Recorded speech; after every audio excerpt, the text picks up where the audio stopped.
Haleluya, shalom, shalom, shalom. Kita berjumpa lagi dalam Pray From Home, dan sebelum kita mendengarkan firman Tuhan, mari kita berdoa bersama-sama.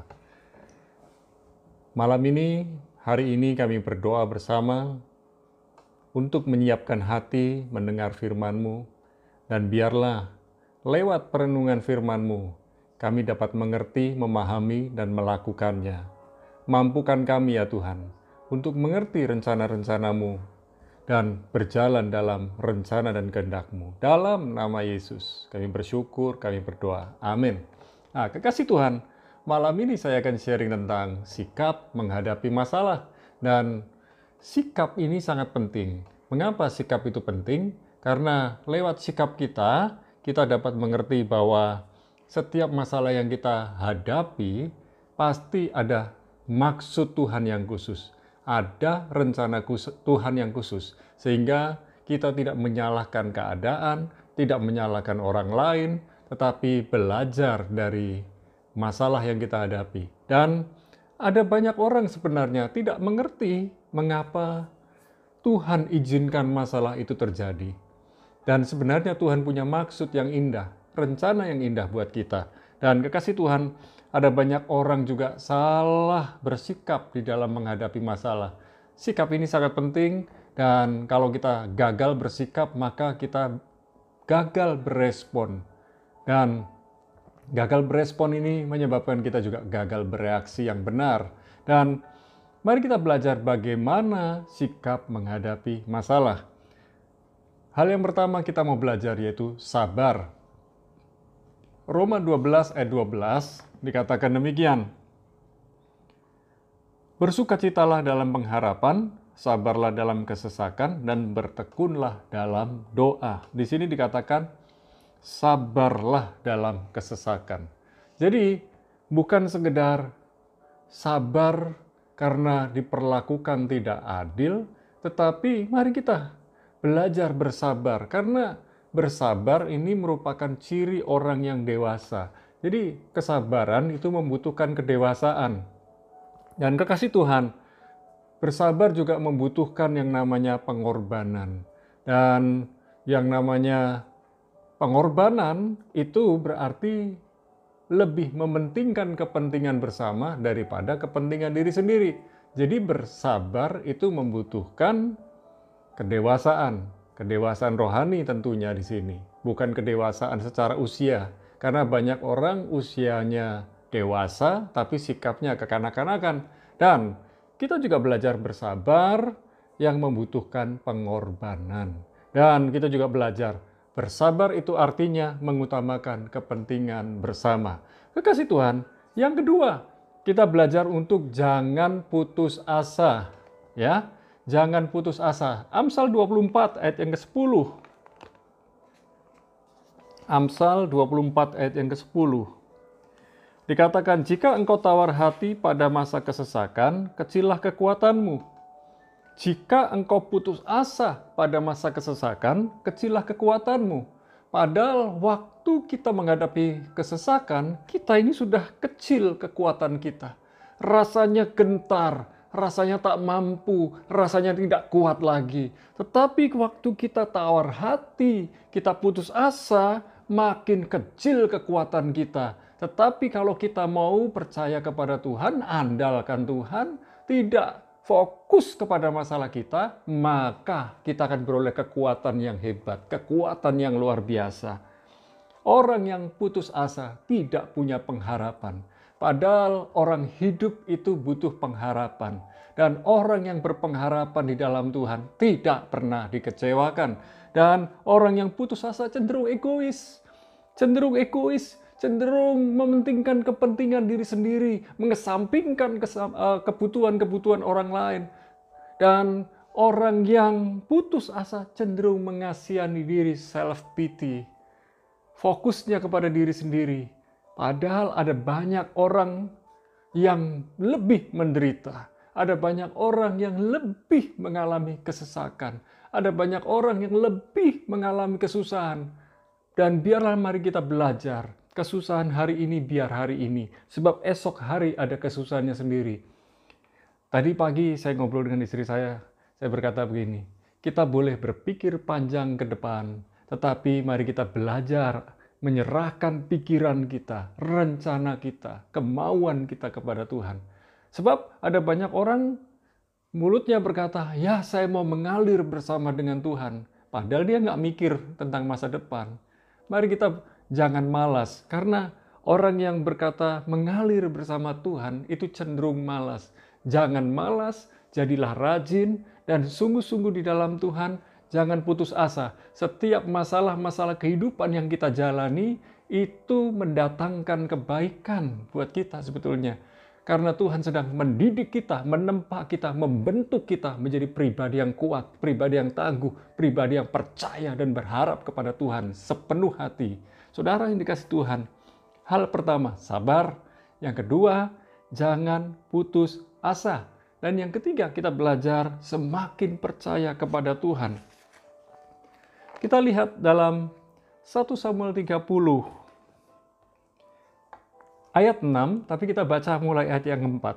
Lalu menangislah Daud dan rakyat yang bersama-sama dengan dia dengan nyaring sampai mereka tidak kuat lagi menangis. Artinya penderitaan, permasalahan, pergumulan yang mereka hadapi sangat berat.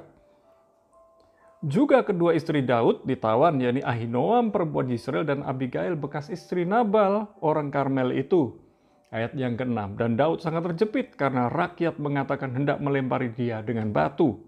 Seluruh rakyat itu telah pedih hati, masing-masing karena anaknya laki-laki dan perempuan.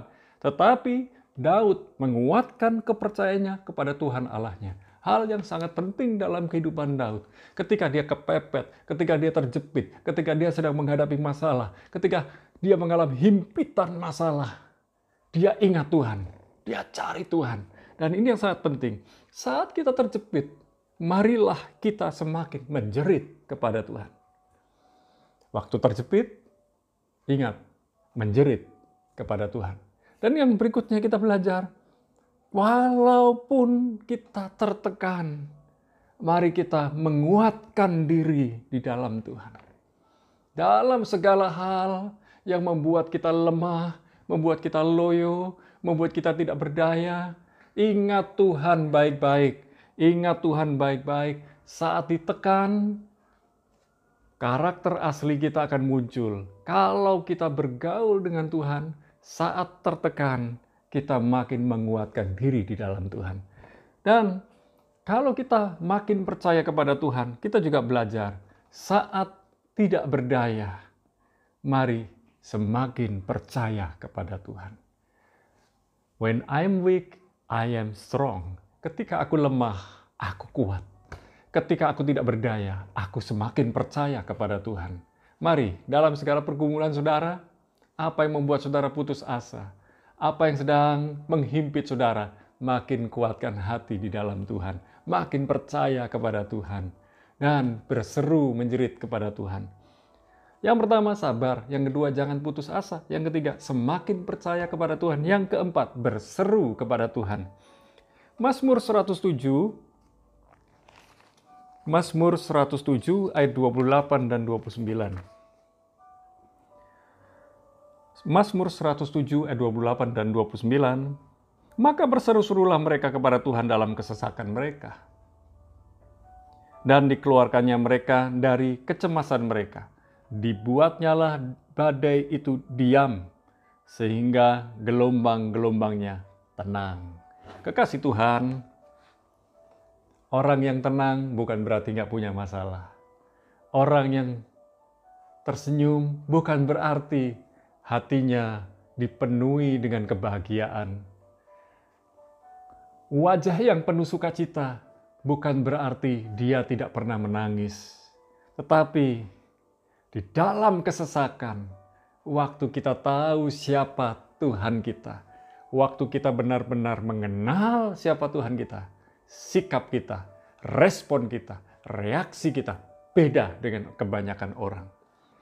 Saat kesesakan melanda, berseru kepada Tuhan. Dimanapun Anda berada, waktu Anda kesesakan, ingat Tuhan dan berseru kepada Tuhan. Saat kecemasan melanda, kekhawatiran melanda, ingat Tuhan selalu berseru kepada Tuhan. Waktu kita cemas, waktu kita khawatir, artinya kita ini sedang kurang percaya kepada Tuhan. Saat kita khawatir, saat kita cemas, bahkan kita mulai tidak percaya kepada Tuhan.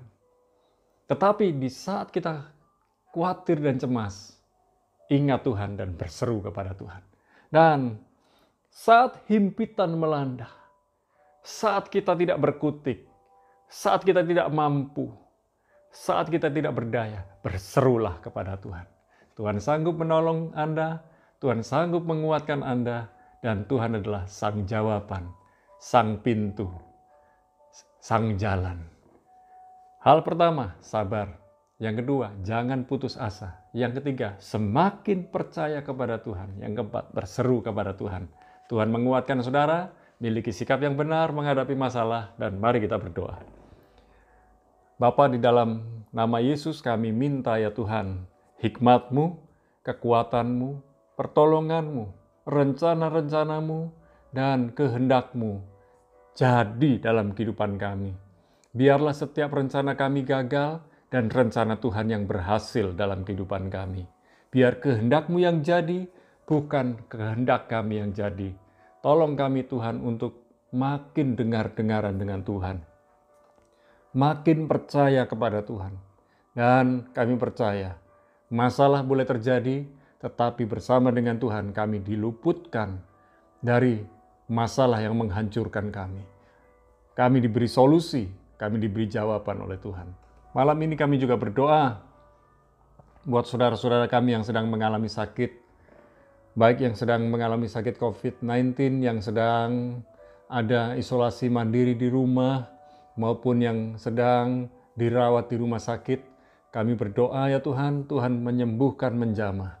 Kami berdoa untuk Bapak Rudi Tanaka yang ada di Batam. Kami berdoa Tuhan menyembuhkannya dari sakit COVID-19 dan segala penyakit yang mencoba menghancurkan hidupnya.